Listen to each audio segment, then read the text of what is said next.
Welcome to Just Relationships, the show that offers you concrete ways to make your relationships better. Whether it's your boss, your spouse, your children, or your friends, the quality of your relationships in life directly affects how you feel about yourself and the success you achieve. Your host, Dr. Duffy Spencer, a psychotherapist, telecoach, author, and seminar leader, will interview top experts to help you learn to manage this essential part of your life. And now, here's your host, Dr. Duffy Spencer. Well, greetings to you. Have you ever gotten angry? Maybe once or twice? Well, we all get angry. It is a basic human emotion, and it is a necessary emotion. It is called the protest emotion, and it equips us to be able to deal with intrusiveness, violations, anybody threatening us. Yet many people misunderstand anger, and they don't know how to express it in a constructive way.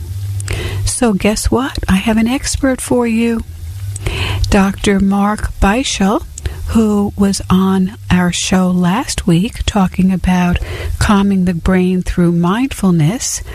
And today we're talking about his book called Anger Control, The Brain and Mindfulness.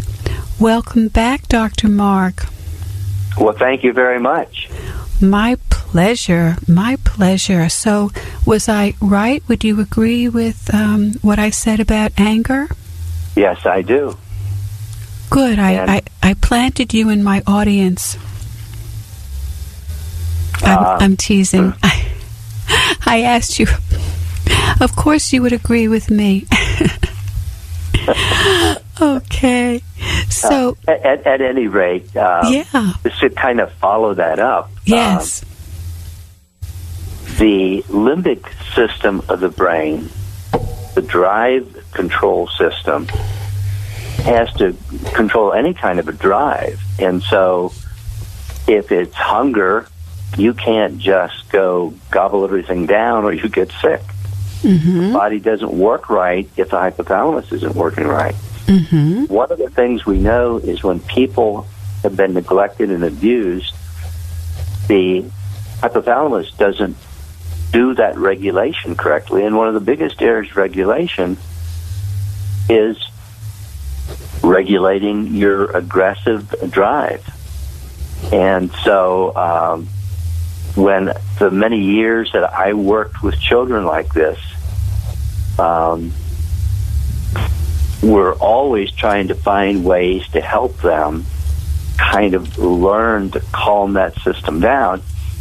Well, lo and behold, what we found out in more recent years is one of the ways to kind of fix that hypothalamus is meditation, because it tends to calm that down.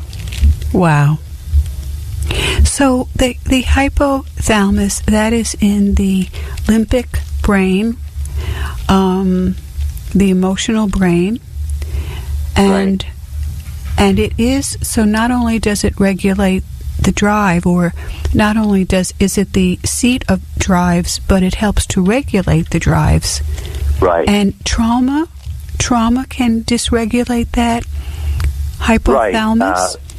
Right, because what it does, it fires that limbic system up all the time. So now, Alan Shore, University of Los Angeles, that it becomes kind of hyperactive, that limbic system. So if it's overreactive, if you see really angry people, that's actually what you notice.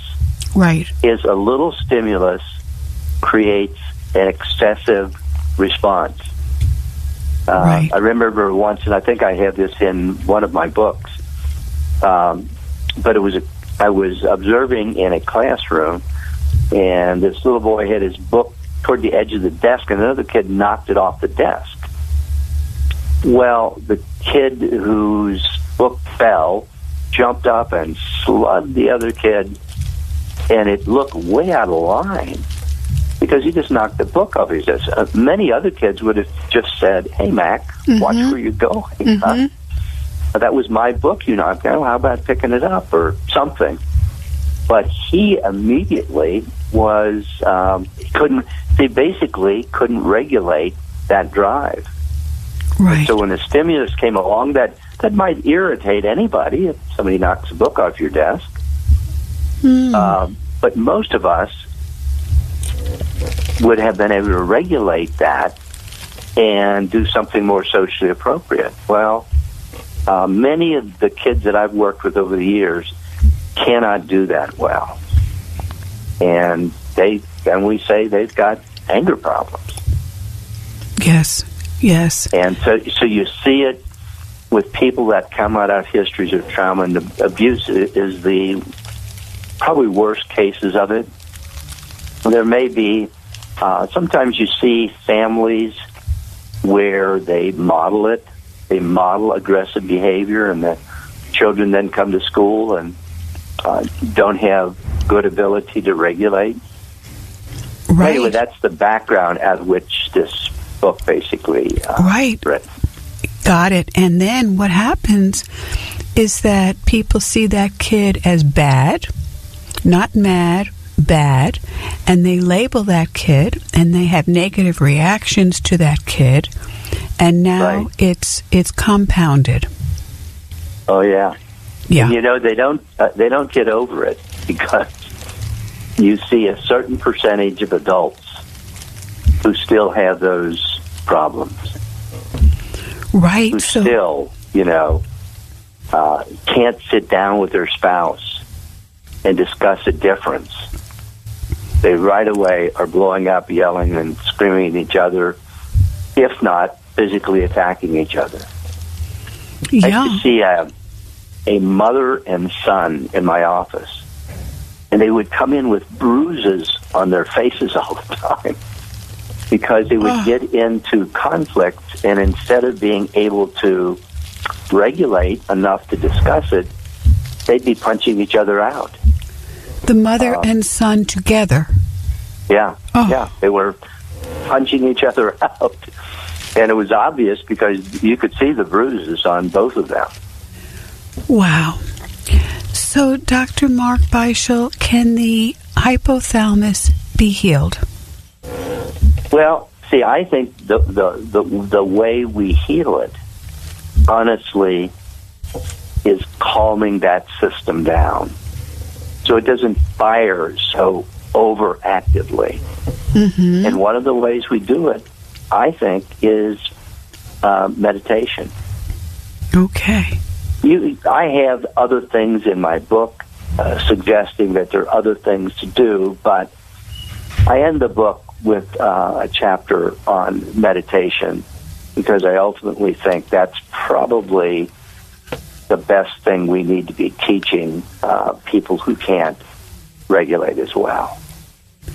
And there's more down that system. Yeah, and would you say, I think you talked about last week, that there is more mindfulness instruction in schools today?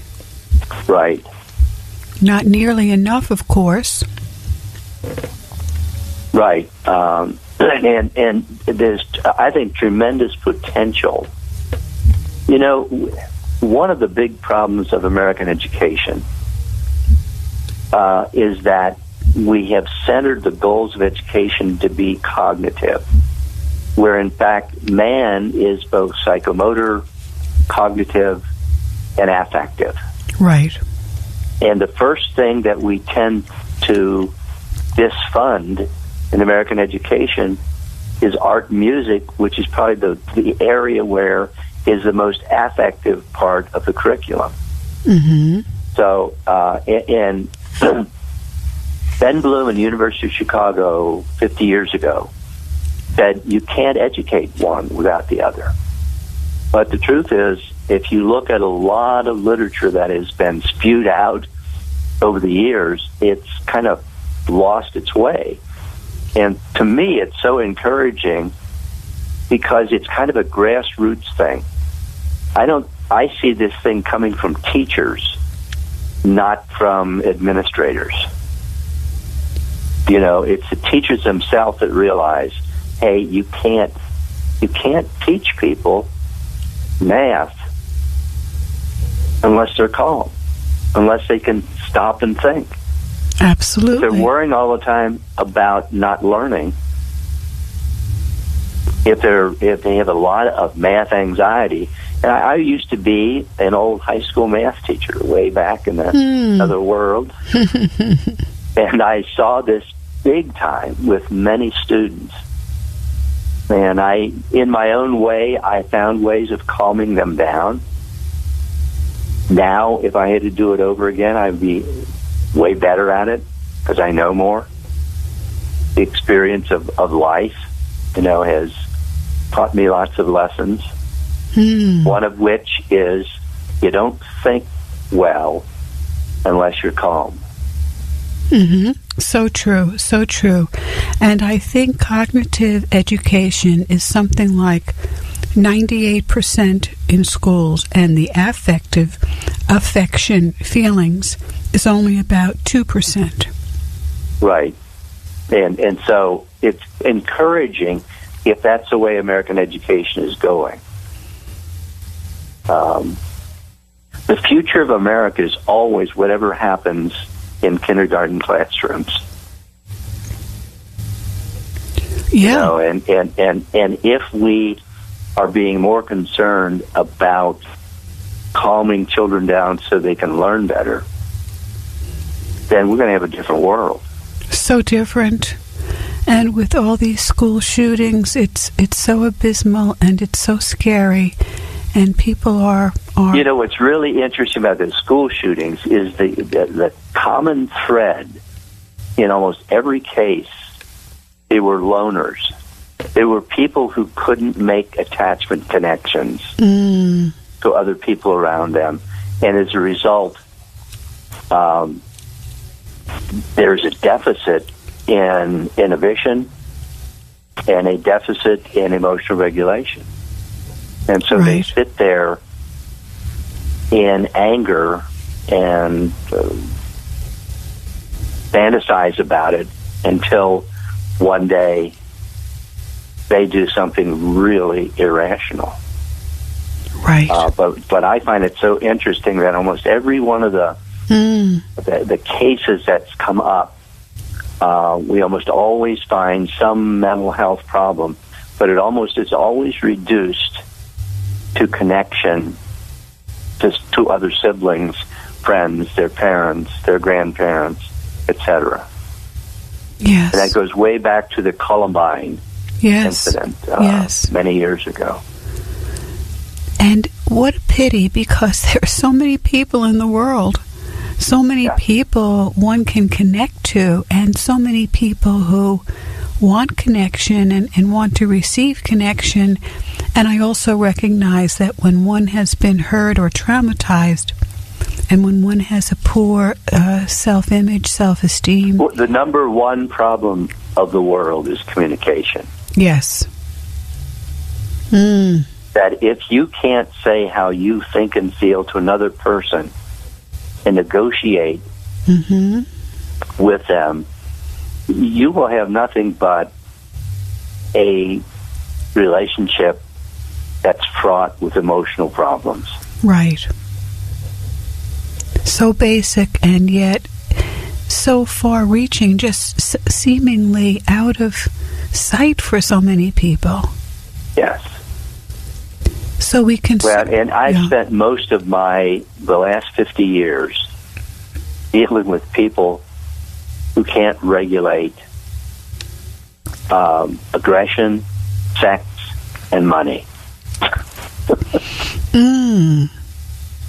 And it's interesting because those are the three things that come up in marital counseling always. Right. So I heard sex and money. What was the first? Well, aggression. Aggression. In other words, if you can't negotiate, two human beings can't think the same way. Right. So they're bound to one want one thing and another want something else, but they have to be able to communicate about that and negotiate a midpoint and be satisfied with that. Right. But if you can't regulate anger and aggression, you're just going to fight about it. Right. And that's what so many people do. Yeah, and that hypothalamus again, and